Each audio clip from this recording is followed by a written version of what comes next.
اعوذ باللہ من الشیطان الرجیم بسم اللہ الرحمن الرحیم. I am Zobia Waheed Qureshi from Peshawar model school boys 5. میں آپ کی اسلامیات کی ٹیچر ہوں. جماعت سوئم میں ہم لوگ آپ کو خوش آمدید کہتے ہیں. ہم آج جس سبق کی طرف جا رہے ہیں وہ آپ کا جماعت سوئم کا پہلا سبق ہے، جس کا نام ہے سیرت النبی صلی اللہ علیہ وآلہ وسلم. ہمارے پیارے نبی حضرت محمد صلی اللہ علیہ وآلہ وسلم کی سیرت کے متعلق ہم اس سبق میں جانیں گے.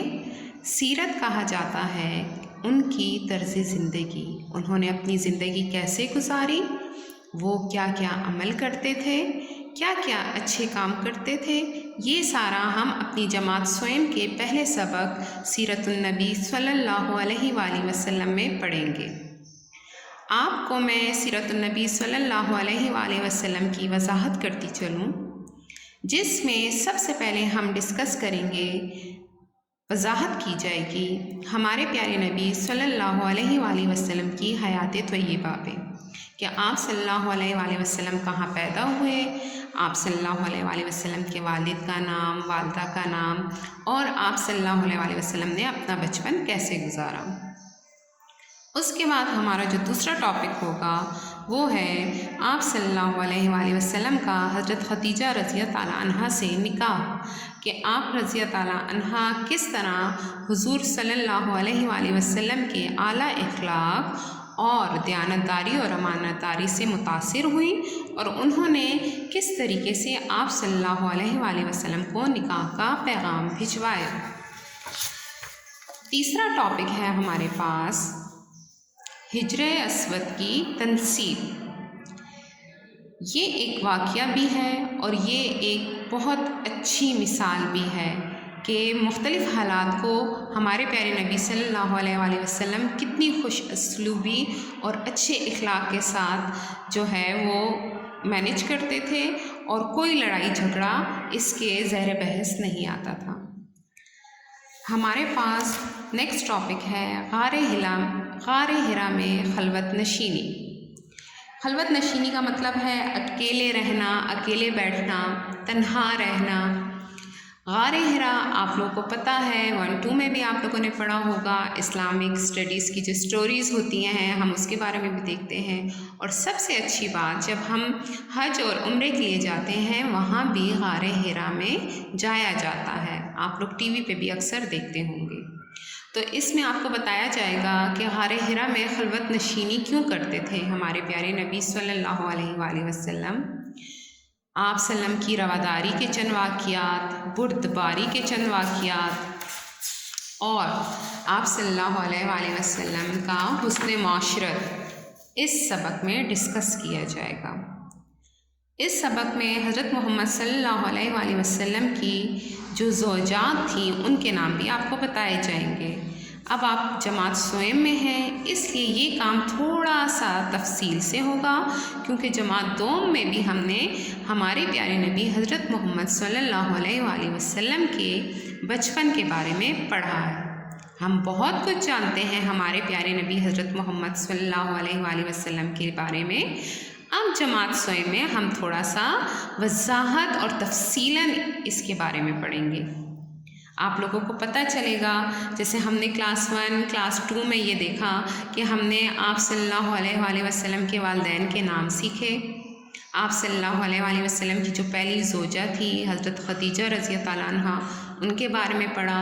آپ صلی اللہ علیہ وآلہ وسلم کی جو رضائی والدہ تھی حضرت بی بی حلیمہ ان کے بارے میں پڑھا. اور آپ صلی اللہ علیہ وآلہ وسلم کے جو دوست تھے حضرت ابو بکر صدیق رضی اللہ تعالیٰ عنہ ان کے بارے میں جانا.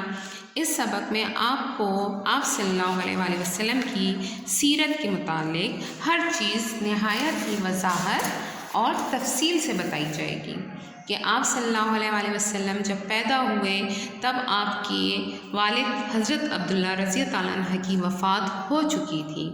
آپ صلی اللہ علیہ وسلم جب 6 سال کے ہوئے تو والدہ کا بھی انتقال ہو گیا. اس کے بعد آپ صلی اللہ علیہ وسلم کی پرورش آپ کے دادا نے کی، اور 2 سال بعد ان کا بھی انتقال ہو گیا. دادا کی وفات کے بعد آپ صلی اللہ علیہ وسلم کی پرورش کا ذمہ آپ صلی اللہ علیہ وسلم کے چچا حضرت ابو طالب نے لیا۔ حضور صلی اللہ علیہ وسلم اپنے چچا کے ساتھ رہنے لگے، اور جب وہ 9 برس کے ہوئے تو آپ نے پہلا تجارتی سفر کیا۔ آپ کو پتہ ہے پہلا تجارتی سفر آپ نے کس ملک کی طرف کیا تھا؟ آپ سب سے پہلے تجارت کے لیے شام گئے تھے، ملک شام گئے تھے۔ وہاں ایک عیسائی راہب تھا، اس نے آپ صلی اللہ علیہ وسلم کو جب دیکھا تو وہ بڑا حیران ہوا اور آپ صلی اللہ علیہ وسلم کے بارے میں معلومات پوچھنے لگا۔ حضرت ابو طالب سے پوچھا کہ یہ بچہ آپ کا کیا لگتا ہے؟ انہوں نے کہا کہ یہ میرا بیٹا ہے۔ راہب نے کہا یہ تمہارا بیٹا نہیں ہو سکتا، کیونکہ اس کا چہرہ نبی کا چہرہ ہے۔ ہماری کتابوں میں آخری نبی کی ایک نشانی یہ ہے کہ وہ یتیم ہوں گے۔ اب یتیم کیسے ہوں گے؟ یتیم وہ لوگ ہوتے ہیں جن کے یا ابو نہیں ہوتے، یا امی نہیں ہوتی، یا ابو امی دونوں نہیں ہوتے، ماما بابا دونوں نہیں ہوتے، اس بچے کو کیا کہتے ہیں؟ یتیم۔ تو راہب کے پاس کیا نشانیاں تھیں کہ جو نبی آئے گا آخری وہ کیا ہوگا؟ یتیم ہوگا۔ جبکہ حضرت ابو طالب نے کیا کہا کہ یہ تو میرا بیٹا ہے۔ تو انہوں نے اس بات سے اندازہ لگایا کہ آپ جو ہیں ٹھیک نہیں بول رہے، کیونکہ اس لڑکے میں آنے والی نبی کی تمام نشانیاں موجود ہیں، اور ہماری کتابوں میں آخری نبی کی نشانیوں میں ایک نشانی یہ ہے کہ وہ یتیم ہوں گے۔ اس لڑکے میں جب بتا دیا کہ نبی ہونے کی تمام نشانیاں موجود ہیں، تو ایک آپ کو بتائی یہ بات کہ اس بچے کی یہودیوں سے حفاظت کرنا۔ حضرت ابو طالب کا قافلہ جب بصرہ پہنچا تو ان کی ملاقات عیسائیوں کی اب یہ ایک راہب نے تو شام میں بتا دیا، اب بصرہ جب پہنچا تو ایک بڑے عیسائی راہب بحیرہ سے ہوئی۔ بحیرہ نے ابو طالب سے حضور صلی اللہ علیہ وسلم کے بارے میں سوالات کیے، اور وہی بحیرہ نے ابو طالب کو بتا دیا کہ تمہارا بھتیجا جو ہے وہ نبی ہے اور بڑی شان والا ہے۔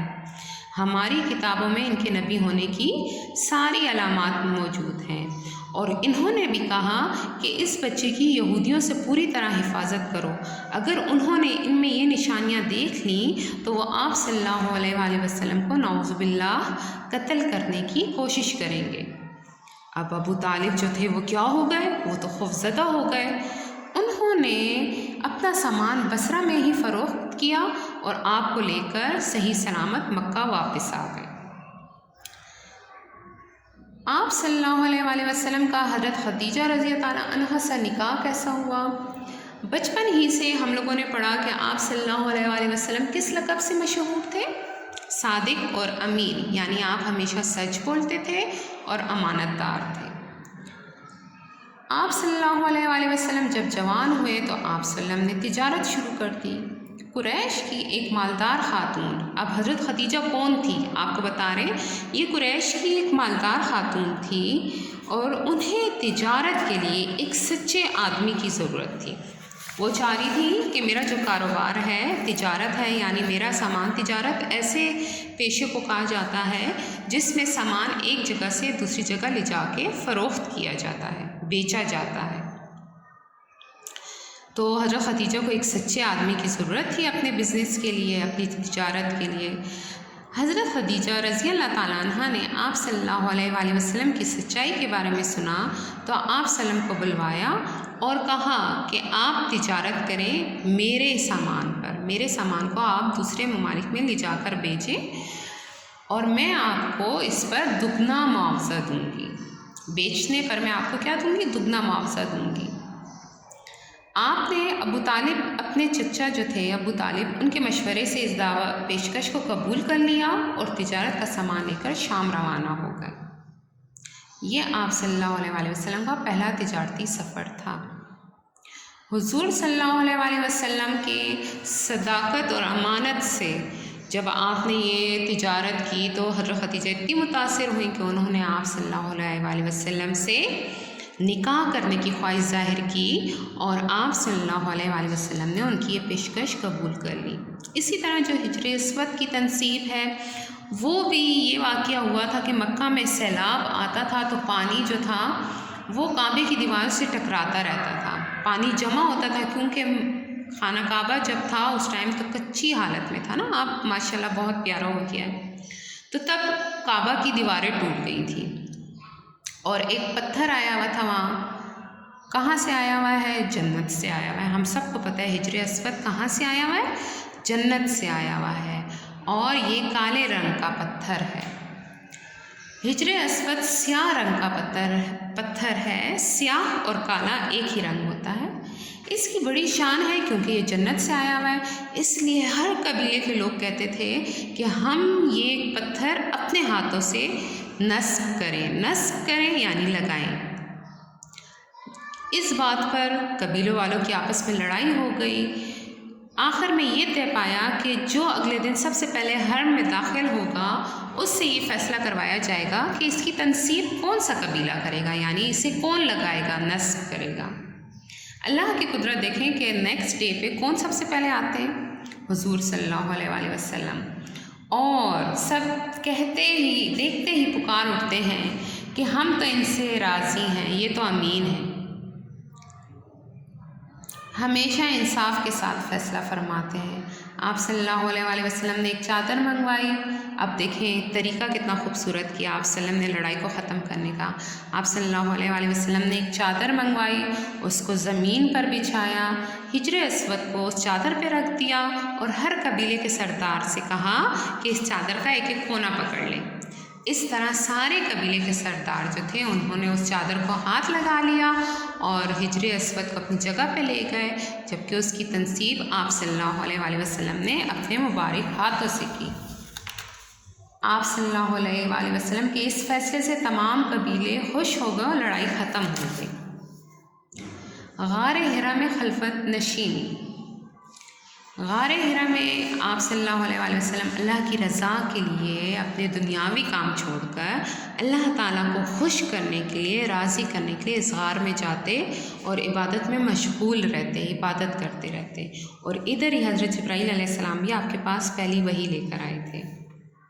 اسی طرح رواداری کے چند واقعات ہیں، بردباری کے چند واقعات ہیں، اور آپ صلی اللہ علیہ وسلم کا حسن معاشرت ہے، امہات المومنین کے نام ہے۔ تو انشاءاللہ ہم اپنی نیکسٹ ویڈیو میں یہ چیپٹر ریڈ کریں گے، اور جو مشکل الفاظ ہیں اس کا ہم جو ہے معنی لکھیں گے، اور ہم دیکھیں گے کہ ہمارے پیارے نبی صلی اللہ علیہ وسلم نے کتنے اچھے طریقے سے اپنی زندگی گزاری، اور ان کی زندگی سے ہمیں کیا کیا سبق لینا چاہیے، ہمیں بینگ اے مسلم کیسی زندگی گزارنی چاہیے، اپنے نبی کریم صلی اللہ علیہ وسلم کی ہدایات پر عمل کر کے ہم اپنی زندگی کو کتنا اچھا اور بہتر بنا سکتے ہیں۔